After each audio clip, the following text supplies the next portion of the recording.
अस्सलाम वालेकुम मोअज़्ज़िज़ रीडर्स, कैसे हैं आप सब। आज हम नावल का नेक्स्ट पार्ट पढ़ेंगे। मेरा इश्क है तो बहुत इंटरेस्टिंग नावल है। पुलिस मतलूबा जगह पहुंच चुकी थी और अब चारों तरफ से जगह को घेरे खड़ी थी। ये एक बोसीदा टूटी फूटी इमारत थी और शहर से काफ़ी दूर भी थी, इसलिए यहाँ ज़्यादा आता जाता भी कोई नहीं था। और इसी बात का फ़ायदा उठाते विक्की ने मरियम को यहाँ रखा था। लेकिन पुलिस के आने से पहले काफ़ी देर पहले विक्की मरियम को किसी और जगह मुंतकिल कर चुका था। सर, हमने चारों तरफ चेक कर लिया है, अंदर कोई भी नहीं है। मुजरिम मरियम मैम को लेकर भाग चुके हैं। एक एक कोना छान मारो, हर जगह की तलाशी लो। वो लोग कोई ना कोई सबूत ज़रूर छोड़ कर गए होंगे। इंस्पेक्टर ने ऑर्डर दिया।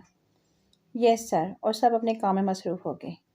और इंस्पेक्टर अयान को कॉल करने के लिए एक साइट पर आ गया। अयान अपने कमरे में लेटा था। उसका फ़ोन बजा, जो कि उसने फ़ौरन उठा लिया। हेलो। हाँ मरियम मिली, वो ठीक है ना? उससे कुछ हुआ तो नहीं? अयान बेसब्री से बोला।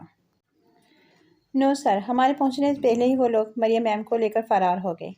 लेकिन आप भरोसा रखें, हमें कुछ सबूत मिले हैं जिनकी मदद से हम जल्द ही उन तक पहुंच जाएंगे।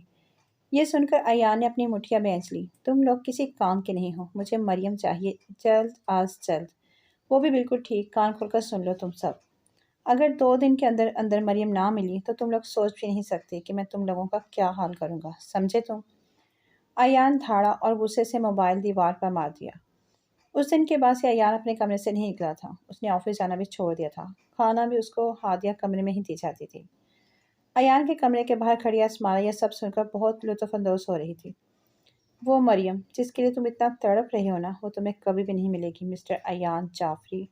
और अगर मिली भी तो इस काबिल नहीं होगी कि तुम उसे अपना सको। तुम सिर्फ मेरे हो, और जो चीज़ मेरी है वो मैं किसी को नहीं देती।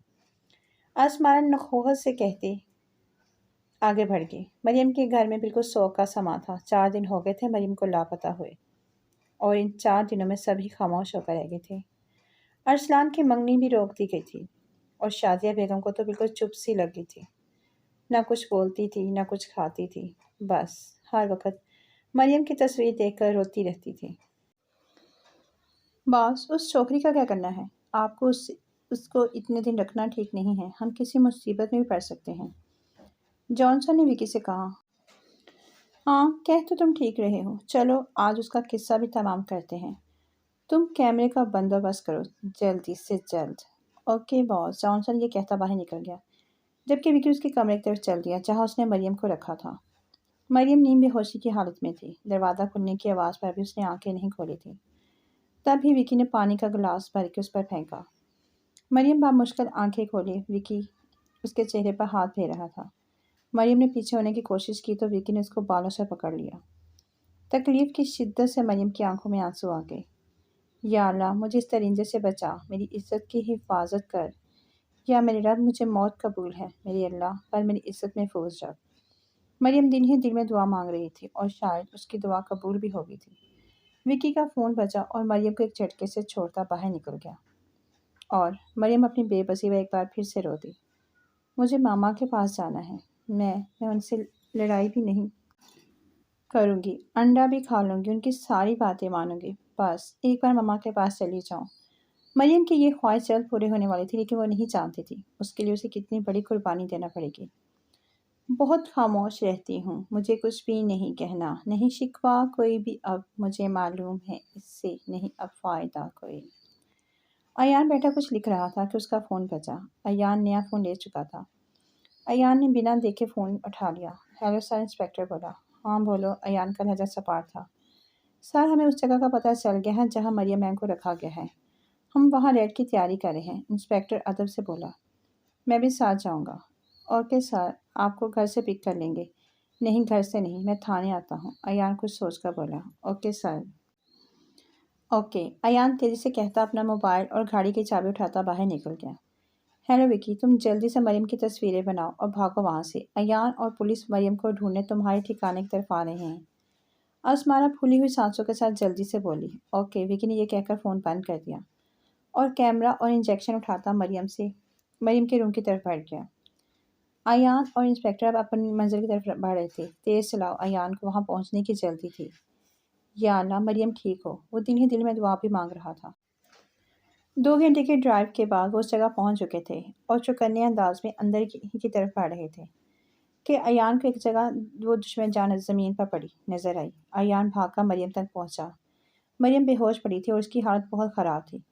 ایان نے مریم کو اپنی باہوں میں سمیٹ لیا۔ مریم میری جان آنکھیں کھولو، دیکھو میں آ گیا ہوں۔ ایان کی آنکھوں سے ایک آنسو پھسلا اور مریم کے گال پر جا گرا۔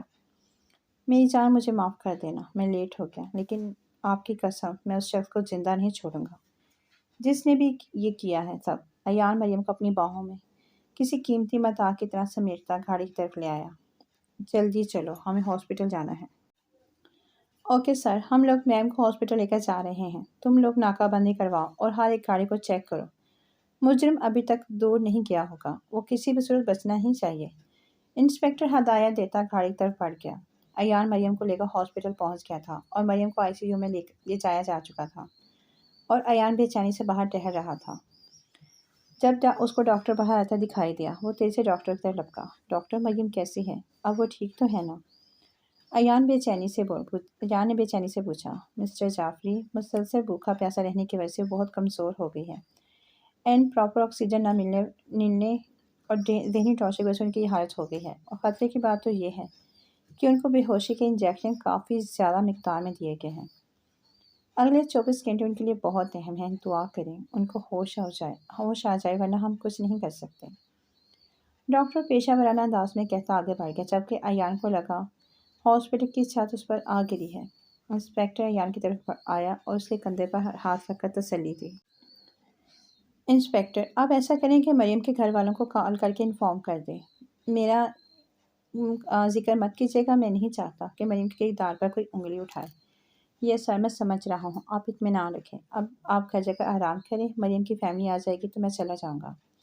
سر میری مانیں تو آپ جا کر مریم کو ایک نظر دیکھ لیں ان کی فیملی کے آنے سے پہلے۔ ہاں میں چاہتا ہوں۔ ایان یہ کہہ کر مریم کے کمرے کی طرف بڑھ گیا۔ کمرے میں داخل ہوتے مریم کو مختلف مشینوں میں چکرے دے کر اسے ایسا لگا جیسے اس کا دل کسی نے مٹھی میں لے لیا ہو۔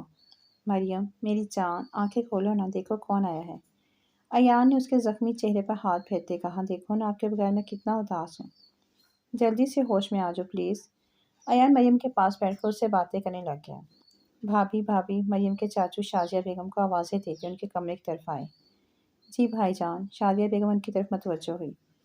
بھابھی اللہ کا شکر ہے، ہماری مریم مل گئی ہے۔ ابھی انسپکٹر کی کال آئی تھی، اس نے بتایا ہے کہ وہ لوگ مریم کو ہاسپٹل لے کر گئے ہیں، چلیں ہمیں بھی جانا ہے۔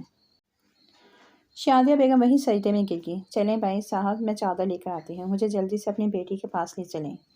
چلیے بھابھی۔ مریم کی طبیعت اب قدرے بہتر تھی اور وہ ہوش میں بھی آ چکی تھی۔ اپنوں کو اپنے پاس دیکھ کر اس کی آنکھوں میں خوشی کے آنسو آ گئے۔ تبھی شازیہ بیگم اس کی طرف بڑھی اور اس کو اپنے سینے سے لگا لیا۔ بس میرا بچہ، بس اب اور نہیں رونا، ماما اور باقی سب آپ پاس ہیں نا، آپ کو ڈرنے کی ضرورت نہیں ہے۔ انہوں نے پیار سے اس کے بالوں میں ہاتھ پھیرتے ہوئے کہا۔ ماما میرے سر میں بہت درد ہو رہا ہے، مریم نے سر کو ہاتھوں سے دباتے ہوئے کہا۔ بس ابھی آرام کرو، ڈاکٹر نے زیادہ بولنے سے منع کیا ہے، شازیہ بیگم نے کہا۔ تبھی انسپکٹر اپنی ٹیم کے ساتھ اندر داخل ہوا۔ ہمیں ان کا بیان ریکارڈ کرنا ہے، آپ سب لوگ پلیز تھوڑی دیر کے لیے باہر چلے جائیں۔ سب باہر چلے گئے اور انسپکٹر مریم کی طرف بڑھا۔ گھبرائے نہیں میم، ریلیکس۔ انسپکٹر مریم کو گھبراتے دیکھ کر بولا۔ آپ کو ایان سر نے بچایا ہے اور جب آپ کی فیملی آئی تھی تب وہ اپنے گھر گئے ہیں۔ انسپکٹر نے مریم کو تفصیل بتائی۔